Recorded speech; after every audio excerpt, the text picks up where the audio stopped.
राम सोयरो, आज 10 ते 15 दिवस झालं पाण्यानं नुसता धुमाकूळ झालाय. महाराष्ट्रातला प्रत्येक शेतकरी या पाण्या वाचून बेजार झालाय.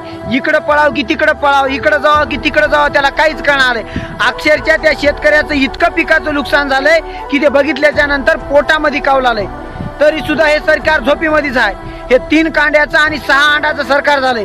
याच्या गांडीचं बेसरमाचं झाड फुटलं तर हे बसायला सावली झाली म्हणणार, असं तर हे सरकार झालंय. तुम्ही कधी येणार आणि कधी सर्वे करणार आणि कधी शेतकऱ्याचा मोबदला भेटणार?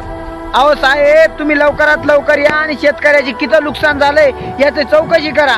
आता तुम्हाला काय कर्मचाऱ्याला घराच्या बाहेर निघवटणं आलंय का? तर की तुम्हाला पाऊस पडायला, पण आम्हा शेतकऱ्याचं काय? आमच्या नुकसानीचं काय? आम्हाला कोण वाली आहे का? असंच मरून जावा वरून गळे घातले साहेब.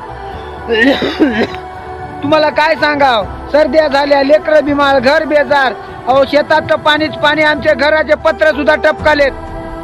आमचं खायचं अन्न भिजून गेलं. आम्हाला वाली कोण आहे?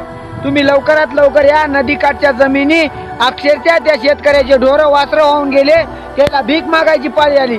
अहो आमचे अवजार सगळे शेतीचे सगळे वाहून गेले. हो साहेब, किती वेळ लावता? आता लवकरात लवकर या. खूप झाले की तुम्ही बैठकीत बसायचं. यंदा शेतकऱ्याचे पिकं चांगले आहेत, त्याला कर्जमाफीची काही गरज नाही. अहो गेले आमचे पिकं. मी तुम्हाला पहिले सांगलो होतो, शेतकऱ्याच्या पोटामध्ये हातात आलेला घास पोटामध्ये जाऊ द्यायची काही खरं नाही. शेतकऱ्याची हीच तर खरी दशा दे साहेब.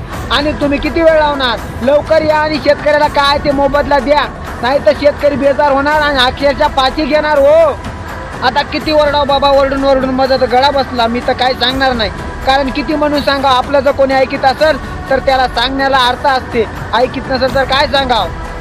बघा, तुमच्या मनावर योग्य वाटेल ते करा, पण शेतकऱ्याला वाचवा साहेब.